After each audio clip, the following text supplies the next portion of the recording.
Happy Friday if you're listening to this on a Friday. If not, happy Monday, Tuesday, Wednesday, Thursday, Friday, Saturday, Sunday, Monday, Tuesday, Wednesday, Thursday, Friday, Saturday, Sunday, Tuesday, Wednesday, Thursday, Friday. I'm in love. Who is that? What song is that? You know it. It's The Cure. That's good stuff right there, except I can't sing it very well. But hey, best effort, right? It's the thought that counts, Raymer. Welcome to the podcast.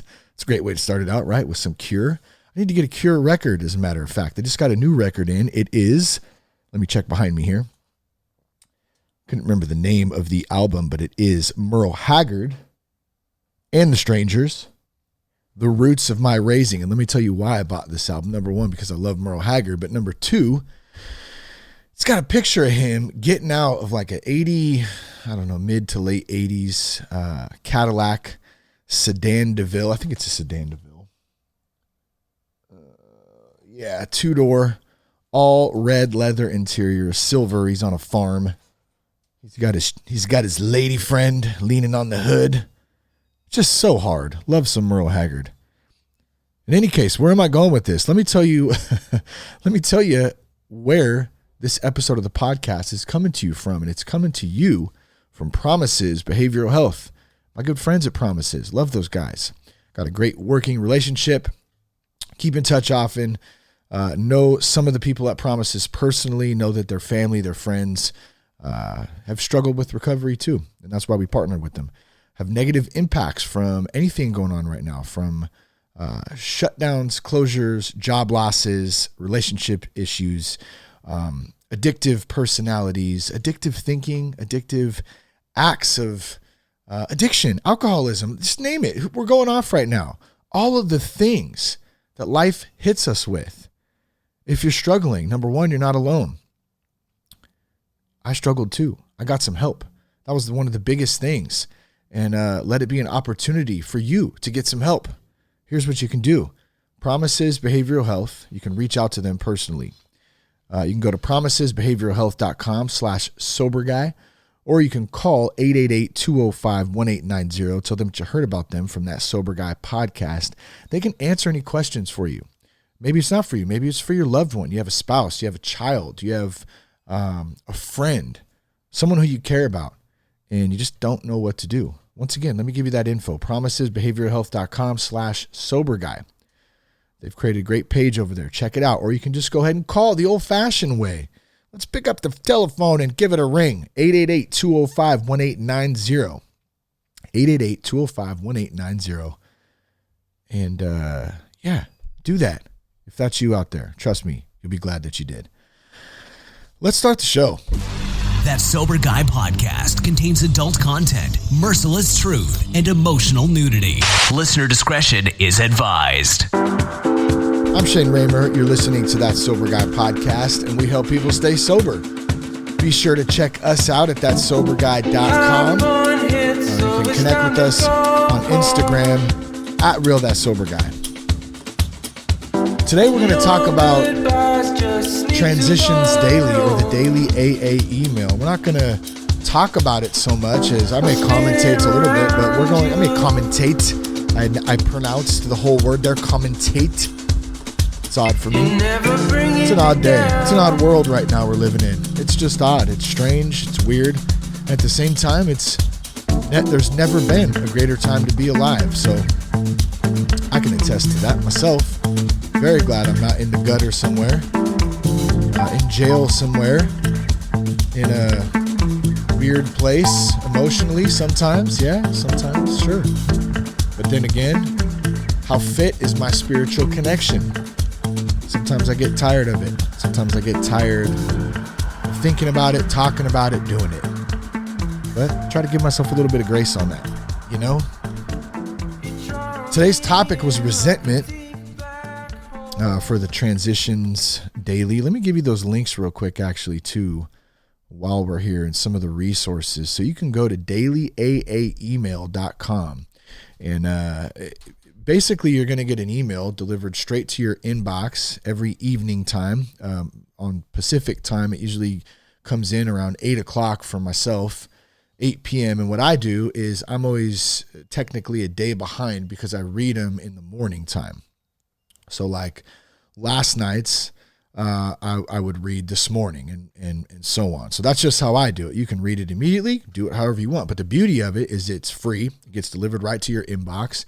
It takes about 5 minutes to read. They have a podcast as well if you want to do an audio version of it. Maybe you're driving or you're walking. You want to listen to the quick audio version of Transitions Daily or Daily AA Email. They're both the same thing, just to clarify there. So you get an AA thought for the day. There's some acronyms. There's just for today. There's a daily reflection. There's usually a verse from As Bill Sees It, maybe a big book quote, 24 hours a day, meditation for the day, prayer for the day. And it's really a great tool to help you set up your day or your night at that. Maybe you want to do it at nighttime to wind down before you get some sleep for the night. You can use it however you'd like. But I've shared it on the show many times. I've shared it with friends, with family, and I've never had any negative feedback from it. That's for sure, because that's what it is. It's a great tool to help bridge that gap between a meeting, a podcast, a conversation, church, your group, your day-to-day grind at that. Something to help with all that stuff. Buddy and I's recent meeting, we discussed, we're going over step 12, finally jumping back in the book after taking a little break from that for a minute. But, we discussed in step 12 about practicing all the principles in all of our affairs, which is a tough thing to do, right? We look at using the 12 steps, recovery, trying to be a better person, trying to do the right thing, morally, ethically, in relationships, all that stuff. And it's hard to take those same principles sometimes, or I shouldn't say it's hard. It's hard to remember sometimes to take those same principles that we learn in recovery and apply them not just to not drinking and staying sober, but actually apply them to our day-to-day life, our day-to-day lives, like the things that happen most often to us.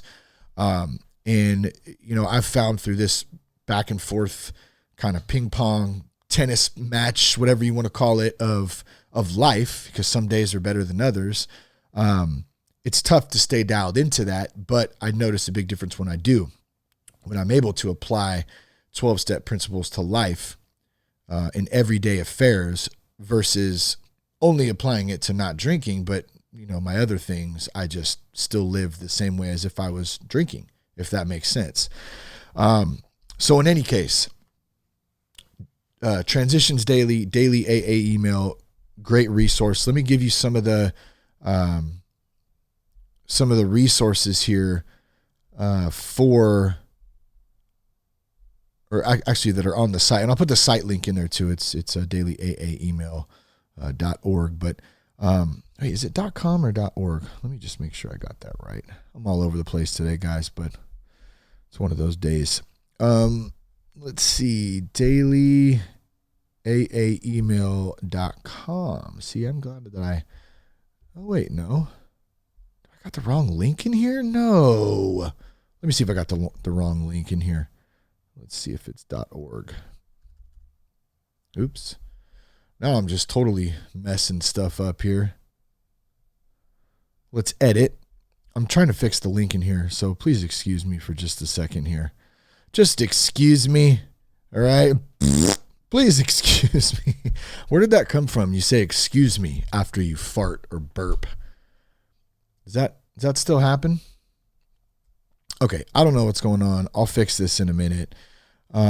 But there's all kinds of resources in here. You got the Facebook recovery group, Transitions Daily. You got the Zoom meeting that's happening every day now. It's www.zoomaameetings.com. 6 p.m. Pacific, 9 p.m. Eastern. You can get all that. There's a list of recovery podcasts on here. You got Transitions Daily podcast, which I mentioned. It's in podcast format. You got the Recovered podcast. You got the Way Out podcast, the Boiled Owl Coffee Club podcast. What's up to Don? Solid dude there. Sober Speak.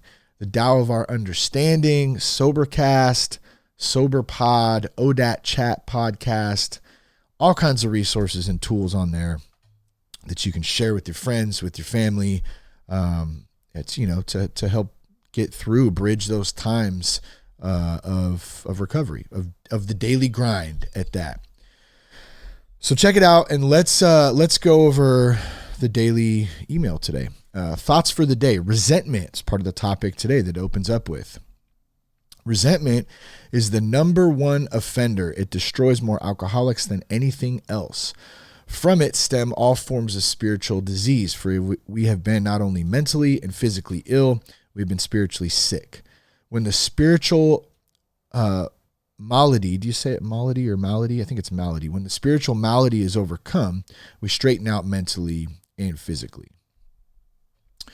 That comes from the Big Book, page 64. Thought to consider. We are prisoners of our own resentments. Forgiveness unlocks the door and sets us free. So we hear that a lot about forgiveness, about forgiving others, and not only just others, but forgiving ourselves as well for things that we've done, said, ways we've acted, relationships that we've hurt people in, business, all kinds of stuff, money.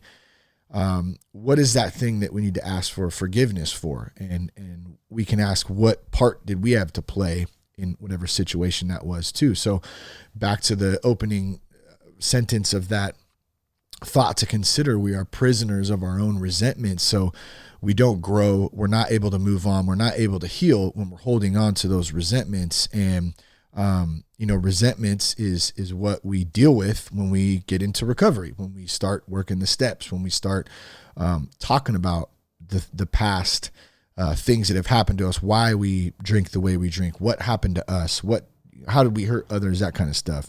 And then forgiveness unlocks the door for that freedom, in working through some of that stuff. And it's, for me, it feels like it's a never ending process. It's not like I got 7 years, almost 6.5, 6 3/4, whatever you want to look at it.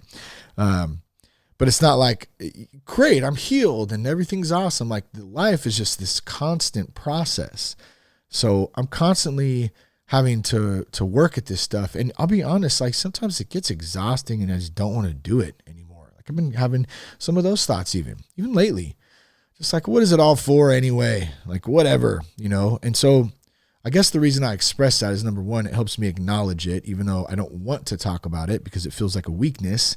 But if you've experienced some of that stuff, you can just know that, hey, you're not alone, and neither am I. That helps out a little bit. There's days that you just don't feel like doing the work. You don't feel like, talking or whatever. And those are the times when, although the resistance is strong, I know in the back of my mind that I need to show up, to be there, to talk about this stuff, to do the work, to try, man, not to just give up, because it's easy to give up.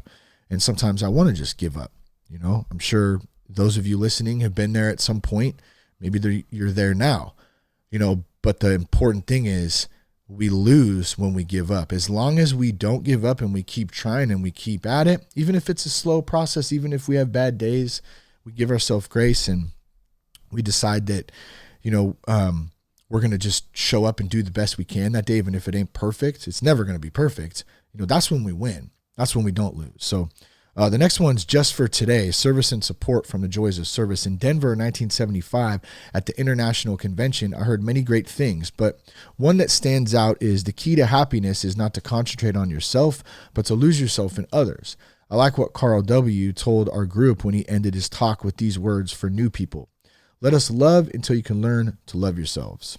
That's good stuff right there. That's a tough thing because our natural, speak for myself, my natural reaction, my natural nature is to think about me, just the way it is. Like, and I'm learning how to be better at that, but I'm also learning that it just happens sometimes, and I have to work on that. So I love that last line. Let us love until you can learn to love yourselves, because I feel like it does kind of fit into that a little bit. When we start to learn to love ourselves, we can start to learn to love others in a more, I don't know, conscious manner, I guess, to where we're not just walking around subconsciously thinking about selfish shit all the time. I don't know if that made any sense. I'm going to go ahead and move on. It felt like it did a little bit, but Daily Reflections, a Fellowship of Freedom. Let me just be really transparent here, okay? Actually, since I'm talking about this, I better back up with the shit I'm preaching. I don't feel like doing a podcast today. I don't feel like talking today. I didn't feel like talking in marriage counseling the other day. I didn't feel like meeting with my sponsor and talking and going over the big book. I don't feel like talking about really much right now.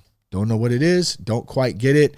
But I'm showing up anyways. And it's not, it ain't going to be the best damn podcast ever. It's not going to be the best meeting ever, the best conversation, the best writing, the best whatever. But I got to show up even when I don't want to. And today I don't want to. So if that's you out there and you're feeling like you're having a hard time showing up, let me just tell you, you're not alone in that either. Just show up, do the thing. It's going to get better. I'm not speaking to you. I'm speaking for us right now because I need some of that too in my life. Thank you. That felt great. Daily Reflections, a Fellowship of Freedom. If only men were granted absolute liberty and were compelled to obey no one, they would then voluntarily associate themselves in the common interest, as Bill sees at page 50. When I no longer live under the dictates of another or of alcohol, I live in a new freedom. When I release the past and all the excess baggage I've carried for so long, I come to know freedom. I've been introduced into a life and a fellowship of freedom. The steps are a recommended way of finding a new life. There are no commands or dictates in AA. I'm free to serve from desire rather than decree. There's an understanding that I will benefit from the growth of other members, and I take what I learn and bring it back to the group. The common welfare finds room to grow in the society of personal freedom. That's, what does that come out of? AA World Service. I don't know. I just got a pop up there. Good stuff, though. As Bill sees it, I'm going to keep kind of moving down. I want to dive in a little bit, but I'm short on time today. We're going to keep moving. As Bill sees it, learning never ends. And like I said, subscribe to daily AA emails, Transitions Daily. It's great. You get this stuff every day. It's a great way to set your day up. I don't have any interest in it. I'm promoting it because I use it and I actually enjoy using it. It's a big part of my recovery too. As Bill sees it, learning never ends. My experience as an old timer has to some degree paralleled your own and that of many others. We all find that the time comes when we're not allowed to manage and conduct the functional affairs of groups, areas, or in my case, AA as a whole. In the end, we can only be worth as much as our spiritual example is justified. To that extent, we become useful symbols, and that's just about it. I become a pupil of the AA movement rather than the teacher I thought I was. Big Book quote: we tried to shape a sane and sound ideal for the future, for our future sex life. We subjected each relation to this test. Was it selfish or not? We asked God to mold our ideals and help us to live up to them. We remembered always that our sex powers were God-given and therefore good, neither to be used lightly or selfishly, nor to be despised and loathed. How it works, that's page 69. That's weird. It's a weird page for that topic. See, mind in the gutter, baby. It's just, as much as I try, it's always there. It's a dude thing. It's a Shane thing. I'm not really sure. Anyways, let's move on. 24 hours a day. AA thought for the day. The AA way of living is not an easy one, but it's an adventure in living that is really worthwhile. And it's so much better than our old drunken way of living. And there's no comparison. Our lives without AA would be worth nothing. With AA, we have a chance to live reasonably good lives. It's worth the battle. No matter how tough the going is from day to day, it isn't worth the battle. Here's the meditation for the day. We're going to wrap this up. We're going to keep this short and sweet today. Let me know if you guys have feedback and you like the podcast shorter too. Like, shoot me a message and let me know. I don't know. They're usually an hour or so. We're going to test it out today. Meditation for the day. The spiritual life has two parts. One is the life apart, the life of prayer and quiet communion with God. You spend this part of your life apart with God. Every day your mind can be set in the right direction so that your thoughts will be of the right kind. The other is the life imparting others to what you have learned from your own meditative experience. The victories you have won over yourself through the help of God can be shared with others. you can help them by impairing to some of that victory and security that you've gained in your life apart. So prayer for the day. I pray that I may grow strong from my times apart with God. I pray that I may pass on some of this strength to others. Prayer is a strong thing, and I highly recommend prayer meditation. It doesn't have to look perfect. Mine doesn't look perfect. But yeah, good stuff. Hope you guys enjoyed the podcast today. Thanks for tuning in, and see you next week, or talk to you next week.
I forgot to tell you, go to dailyaaemail.com and subscribe. Yeah.